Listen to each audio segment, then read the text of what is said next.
IT రంగంలో అభివృద్ధితో పాటు హైదరాబాద్లో మాల్స్ కల్చర్ కూడా పెరిగింది. రాష్ట్రానికి వలస వస్తున్న ఉద్యోగులు, పెరిగిన ఆదాయాలతో మాల్స్ బిజినెస్ 3 పువ్వులు 6 కాయలుగా నడిచేది. కానీ ప్రస్తుతం డాలర్ విలువ పెరగడం, ఆర్థిక మాంద్యం, దీనికి తోడు రాష్ట్రంలో ఉద్యమాల సెగ, దీంతో భాగ్యనగరానికి వచ్చే వారి సంఖ్య తగ్గడంతో మాల్ బిజినెస్ డౌన్ అయింది. వారంలో 5 రోజులు పనిచేసే వివిధ రంగాల నిపుణులు వీకెండ్స్లో ఫ్యామిలీతో వెళ్లే లిస్టులో షాపింగ్ మాల్స్దే ఫస్ట్ ప్లేస్.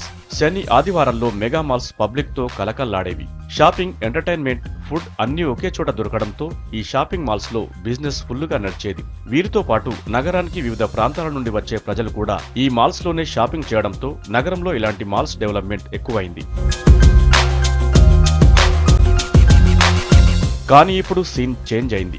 డాలర్ దెబ్బకు బ్రాండ్ల ధరలకు రెక్కలు రావడంతో పబ్లిక్ షాపింగ్ తగ్గించారు. మళ్లీ రిసెషన్ రిపీట్ అవుతుందేమోనని పబ్లిక్ మాల్స్ వైపు రావడం తగ్గించారు. దీంతో పాటు రాష్ట్రంలో జరుగుతున్న ఉద్యమాలు నగరానికి పర్యాటకులను దూరం చేయడంతో మెగా మాల్స్ లో షాపింగ్ సందడి తగ్గిపోయింది. నగరంలోని జీవీకే, ఇనార్బిట్ మాల్ వంటి బిగ్గెస్ట్ మాల్స్ లో బిజినెస్ 30% పైగా పడిపోవడం ఈ విషయాన్ని కన్ఫర్మ్ చేస్తోంది.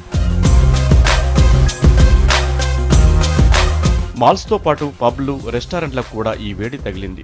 వీకెండ్స్ లో లక్షల రూపాయలు బిజినెస్ చేసే ఈ ప్లేస్లు ఇప్పుడు బిజినెస్ లేక డల్ అయ్యాయి. కేవలం 30 నుండి 40 వేల రూపాయల వరకు బిజినెస్ మాత్రమే జరుగుతుందని నిర్వాహకులు చెబుతున్నారు.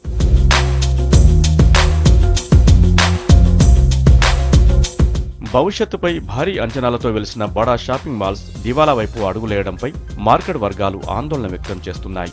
ఇప్పటికే పడుతూ లేస్తూ నడుస్తున్న ఆర్థిక వ్యవస్థకు ఇది గొడ్డలిపెట్టు లాంటిదని అభిప్రాయపడుతున్నారు.